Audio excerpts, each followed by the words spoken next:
رفاعی رضی اللہ تعالیٰ عنہ ارشاد فرماتے ہیں، سید احمد کبیر رفاعی رضی اللہ تعالیٰ عنہ بہت بڑے بزرگ، رفاعیہ سلسلہ کے بہت بڑے بزرگ، انہی سے یہ سلسلہ چلا ہے۔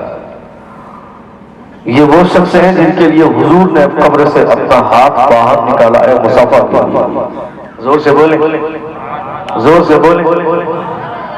حضور سید احمد کبیر رفاعی رضی اللہ تعالیٰ، اور جس مجمع میں حضور نے اپنا ہاتھ باہر نکالا تھا مصافحہ کے لیے، اس مجمع میں حضور غوث اعظم بھی موجود ہیں۔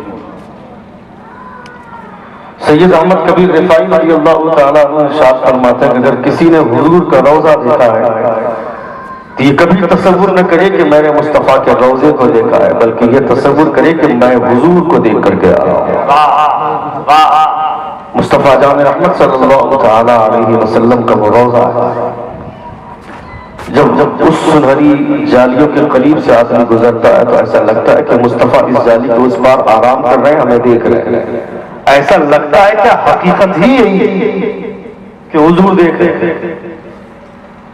حضور صدر الشریعہ بہت سارے حجاج کرام جاتے ہیں، معتمرین جاتے ہیں دیہات کے علاقے سے، شہر سے بھی، اور جا کر کے بولتے ہیں، جا کر کے جب واپس آتے ہیں تو لوگوں سے بیان کرتے ہیں کہ ہم کو وہاں متوبہ سے بہت روک رہا تھا، پولیس روک رہی تھی، مگر میں زبردستی حضور کے روضے کی جالی کو چوم لیا۔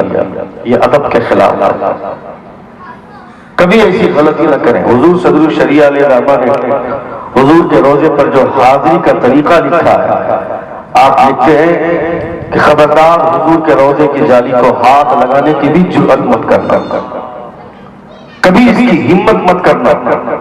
تمہارا یہ ہاتھ اس قابل کہاں کہ حضور کے روضے کو چھو سکو تو یہ کم بڑے نصیب کی بات نہیں ہے جہاں جانے کے لیے دنیا ترستی ہے، مصطفیٰ نے تمہیں بلا کر سامنے کھڑا کر دیا۔ ارادے اللہ بنتے ہیں، بن کر ٹوٹ جاتے ہیں، وہی اجمیر جاتے ہیں جنہیں خواجہ بلاتے ہیں۔ بغیر خواجہ کے بلائی کوئی اجمیر نہیں جا سکتا ہے، تو مدینے والے سرکار کے بلائے بنا مدینہ کون جا سکتا ہے؟ یہ سب انہی کی کرم نوازی ہے۔ حضور جسے چاہتے ہیں بلا لیتے ہیں۔ اب آپ کا ارادہ کتنا مضبوط ہے یہ آپ کا ارادہ بتائے گا۔ بہت سارے لوگ پیسے کو جمع کر کے کوٹھی بھرتے ہیں اور یہ بولتے رہتے ہیں کہ بلاوا نہیں آیا، بلاوا نہیں آیا۔ آپ ارادہ کر لیجئے، انشاءاللہ تعالی حضور بلا لیں گے۔ رسول ذی وقار صلی اللہ علیہ وسلم کی بارگاہ میں جانے کے لیے پیسے کی اہمیت نہیں ہے، حضور کے روضے پہ جانے کے لیے ارادہ سب سے بڑی چیز ہے۔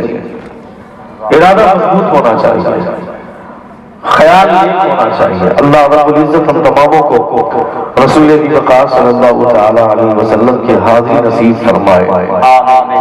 مصطفیٰ جان رحمت صلی اللہ تعالی علیہ وسلم کے شہر کے ان مقدس مقامات کی زیارت نصیب عطا فرمائے جن مقدس مقامات پہ جانے کے لیے لوگ ہمیشہ بولتے ہیں دکھا دے یا الہی وہ مدینہ کیسی بستی ہے جہاں پر رات دن مولا وَخْفِضْ لَهُمَا جَنَاحَ الذُّلِّ مِنَ الرَّحْمَةِ۔ اے بابو ادھر دیکھو بیٹا، وَخْفِضْ لَهُمَا جَنَاحَ الذُّلِّ مِنَ الرَّحْمَةِ وَقُلْ رَبِّ ارْحَمْهُمَا كَمَا رَبَّيَانِي صَغِيرًا۔ اللہ فرماتا اپنے بازوؤں کا نرم کرو اور بچھا دو اپنے والدین کے لیے، اور اللہ رب العزت سے کہو پروردگارا ان دونوں پر رحم فرما جیسے ان دونوں نے ہمارے اوپر بچپنے میں رحم فرمایا۔ یہ دعائیں مانگنی چاہیے انسان کو، صرف بچپن میں ہی نہیں، جوان ہو جائے تب بھی اپنے ماں باپ کے لیے اور بوڑھا ہو جائے تب بھی اپنے ماں باپ کے لیے۔ نبی کونین صلی اللہ تعالی علیہ وسلم کی بارگاہ میں نقاب پوش خاتون آتی تھی، حضور نے اپنی چادر بچھائی، کچھ دیر گفتگو کی، اس کے بعد وہ خاتون چلی گئی۔ صحابہ فرماتے یا رسول اللہ وہ خاتون کون تھی؟ نبی کونین فرماتے مجھے دودھ پلانے والی ماں حلیمہ سعدیہ، زور سے بولے مجھے دودھ پلانے والی ماں حلیمہ سعدیہ۔ رسول ذی وقار صلی اللہ تعالی علیہ وسلم نے حلیمہ سعدیہ رضی اللہ تعالی عنہ کے لیے اپنی چادر بچھائی۔ آپ کو لگتا ہے کہ صرف چادر ہی تو بچھائی اور کیا بچھائی؟ ہم نے اپنی ماں کے لیے پلنگ لا دیا، ہم نے اپنی ماں کے لیے صوفے لگوا دیے اور حضور نے صرف چادر بچھائی تو آپ جلسے میں بات کر رہے ہیں. میں کہتا ہوں وہ حضور کی چادر, آپ سے ہزاروں صوفے حضور کی اس چادر کے ایک دھاگے کی برابری نہیں کر سکتے. حضور کی چادر. نبی کے کونین صلی اللہ علیہ وسلم حضرت سعد بن معاذ کی نماز جنازہ پڑھا کر مصطفیٰ لوٹ رہے ہیں. تو جو حضرت سعد بن معاذ رضی اللہ تعالیٰ عنہ کی نماز جنازہ پڑھا کر لوٹ رہے ہیں. حضرت عائشہ صدیقہ رضی اللہ تعالیٰ عنہ کمرے میں حضور تشریف لا رہے ہیں. حضرت عائشہ صدیقہ رضی اللہ تعالیٰ عنہ حضور کو دیکھ کر جلدی سے دوپٹہ ڈھونڈنے لگی. آج کی خواتین اپنے شوہر کو دیکھنے کے بعد دوپٹہ نہیں ڈھونڈتی, دوپٹہ ہوتا بھی ہے تو سرکا کے گرا. حضرت عائشہ صدیقہ رضی اللہ تعالیٰ عنہ دوپٹہ ڈھونڈنے لگے, دوپٹہ نہیں ملا. جلد بازی میں تو حضور کی چادر رکھی ہوئی تھی سر پر ڈال لی. حضور کی چادر رکھی ہوئی تھی سر پر ڈال لی. مصطفیٰ کمرے کے اندر جیسے ہی داخل ہوئے حضرت عائشہ تولیہ لے کر کے مصطفیٰ کے بدن کو پوچھنے لگی.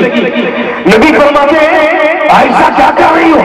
کہا یا رسول اللہ باہر بارش ہو رہی تھی, آپ بھیگنے ہوئے آ رہے تھے, آپ بدن بھیگا ہوا تھا, مگر یا رسول اللہ بارش کے قطرے نظر نہیں آ رہے. ابھی میں نے دیکھا کہ بارش ہو رہی ہے مگر آپ اندر داخل ہوئے تو بدن سوکھا ہوا, کپڑے خشک ہیں, وجہ کیا ہے؟ نبی کے کونین فرماتے ہیں عائشہ باہر کوئی بارش نہیں ہو رہی ہے, ابھی میں نے صحابی کی نماز جنازہ پڑھائی ہے, ان کی قبر میں رحمتوں کی بارش ہو رہی ہے اور وہ بارش کے قطرے تجھے نظر نہیں آئے. یہ تو میری چادر کا کمال ہے جو تم نے سر پر رکھا ہے. اس چادر کی وجہ سے قبر میں ہونے والے بارش کا قطرے نظر آ رہے ہیں. نعرہ تکبیر, نعرہ رسالت, فیضان اعلی حضرت, نعرہ تکبیر. وہ بارش کے قطرے تمہیں نظر نہیں آتے. یہ نظر صرف اس بنیاد پر آ گئے کہ میری چادر تم نے اپنے سر پر ڈالنا کی ہے. حضور کی چادر سر پہ آ جائے تو اتنے سارے حجابات اٹھ جائیں کہ اندر قبر کے اندر بارش ہو رہی ہے تو وہ قطرے نظر آ رہے ہیں. یہ ہے رسول دی وقار صلی اللہ علیہ وسلم. حضور نے اس چادر کو اپنی ماں کے دودھ پلانے والی ماں کے قدموں کے نیچے بچھایا, جس چادر کو سر پر رکھ دینے کی وجہ سے اندر کے حجابات اٹھ جاتے ہیں, برزخ کے معاملات نظر آنے لگتے ہیں. اس چادر کو حضور نے اپنی دودھ پلانے والی ماں کے قدموں کے نیچے بچھایا. جب آپ سوچیں جس ماں نے جنم دیا اس ماں کی عظمت کا عالم کیا ہوگا. علماء کرام فرماتے ہیں 300 ہڈیاں ٹوٹنے کا جو درد ہوتا ہے, بیک وقت 300 ہڈیاں ٹوٹے, اس وقت جو درد محسوس ہوتا ہے وہ درد ماں بچے کو جنم دیتے وقت محسوس کرتی ہے. بیٹا جوان ہو جانے کے بعد اپنی اوقات بدل دیتا ہے, اس کی حیت بدل جاتی ہے. شادی سے 1 مہینہ پہلے اپنی ماں سے اچھی بات کرتا ہے, شادی کے 1 مہینے کے اندر جیسے ہی دوپٹے کی ہوا لگی اس کا لہجہ بدل جاتا ہے اور اب وہ بولتا ہے اپنی ماں سے کہ تم ہی سمجھدار نہیں ہو, تم ہی نہیں سمجھتی ہو. جس وقت تمہیں کوئی نہیں سمجھتا تھا تمہاری ماں سمجھتی تھی. ہمیں بھوک لگتی تھی پھر بھی روتے تھے, پیاس لگتی تھی تو روتے تھے, پیٹ میں درد ہوتا تھا تو روتے تھے, سر میں درد ہوتا تھا تو روتے تھے. یعنی ہمیں رونے کے علاوہ کوئی دوسری زبان آتی ہی نہیں تھی. میری ماں اس وقت جانتی تھی کہ یہ رو رہا ہے تو درد کی وجہ سے رو رہا ہے یا بھوک کی وجہ سے رو رہا ہے. میری ماں جب رونے کی کیفیت کو جانتی ہے تو میری ماں میری زبان کیسے نہیں سمجھے گی. اس کا احساس ہر بیٹے کو کرنا چاہیے. اور میں یقین کے ساتھ کہتا ہوں جس دن آپ کی بیوی آپ کو یہ کہے کہ تم صرف اپنی ماں کی سنتے ہو میری نہیں سنتے ہو, نریٹی پکڑ کر دیوار پر ساٹ دینا اس کو اور یہ بولنا کہ میں تمہیں زندگی بھر محبت کی نظر سے دیکھوں گا, مجھے وہ نیکیاں نہیں ملنے والی ہیں جو نیکی خدا مجھے محبت سے ماں کو 1 مرتبہ دیکھنے کی وجہ سے عطا فرماتا ہے. 1 مرتبہ دیکھنے کی وجہ سے خدا 1 حج مبرور کا ثواب عطا فرماتا ہے. 4 لاکھ روپے 5 لاکھ روپے خرچ کر کے گئے مکہ, حج کیا, حج کے تمام ارکان ادا کر کے آئے. کوئی حاجی آ کر کے گارنٹی کے ساتھ بول سکتا ہے کیا کہ میرا حج قبول ہو گیا؟ کوئی نہیں بول سکتا. یہ کسی کی ہمت نہیں ہو سکتی ہے کہ میرا حج قبول ہو گیا. وہ کہتے ہیں مگر حضور فرماتے ماں کو محبت کی نگاہ سے دیکھنے کی وجہ سے حج مقبول کا ثواب عطا فرماتا ہے۔ صحابہ کرام اس موقع کی تلاش میں رہتے تھے، کبھی بھی کوئی شوشہ ملتا تھا تو وہ فوراً حضور سے پوچھ لیا کرتے، کیونکہ جانتے تھے کہ شریعت کے مالک مصطفیٰ۔ حضور نے ایک مرتبہ کہا، صحابہ کرام کو موقع ملا فوراً کھڑے ہو کر کے پوچھے، یا رسول اللہ کسی نے 2 نظر دیکھا، کسی نے 2 مرتبہ دیکھا تو کیا ہوگا؟ دوسرے صحابی کھڑے ہوتے، کسی نے 3 مرتبہ محبت کی نگاہ سے دیکھا تو پھر کیا ہوگا؟ مصطفیٰ فرماتے جتنی بار دیکھے گا خدا اس نے اتنی بار حج مقبول کا ثواب عطا فرمائے، جتنی بار دیکھے گا۔ یہ ماں، یہ وہ فرمایا جسے ماں کی صورت میں ہم کو اللہ رب العزت ایک بہت بڑی نعمت عطا فرماتا ہے۔ ماں باپ کو بھی چاہیے کہ اپنے بیٹے کو یہ تہذیب سکھائے، بیٹے کو صرف جوان کر دینا کمال نہیں ہے، بیٹے کو صرف کھلا پلا کر اس کو بڑا کر دینا ہی کمال نہیں ہے۔ باپ کو بھی چاہیے اور ماں کو بھی چاہیے کہ اپنے بیٹے کو صحیح تربیت سے نوازے، اپنے بیٹے کو اپنے بیٹے کے دماغ میں پیسے کا نشانہ چڑھائے۔ مائیں آج کل بولتی ہیں جب بیٹا 15 سال کا ہو جاتا ہے تو اس کو تانا دیتی ہے اور یہ بولتی ہے کہ تمہارا ہی بڑا، تمہارا ہی اتنا وہ اس کا بیٹا ہے، تم 10 سال ہو گئے تم نے کبھی 1 روپیہ نہیں دیا، اور اس کا بیٹا 6 سال کا ہے روزانہ 100 روپیہ لے کر کے گھر میں گھستا ہے۔ ابھی سے اس کے دماغ میں جو پیسے کا نشہ چڑھا رہے ہیں، اس پیسے کے نشے کی وجہ سے وہ تمہاری عزت بھول جائے گا، پھر وہ پیسوں کے پیچھے بھاگے گا۔ ہو گیا نا جامتاڑا کا پورا علاقہ ATM کا چور کیسے بن گیا؟ سب کی بات نہ کر رہا ہوں، اکثر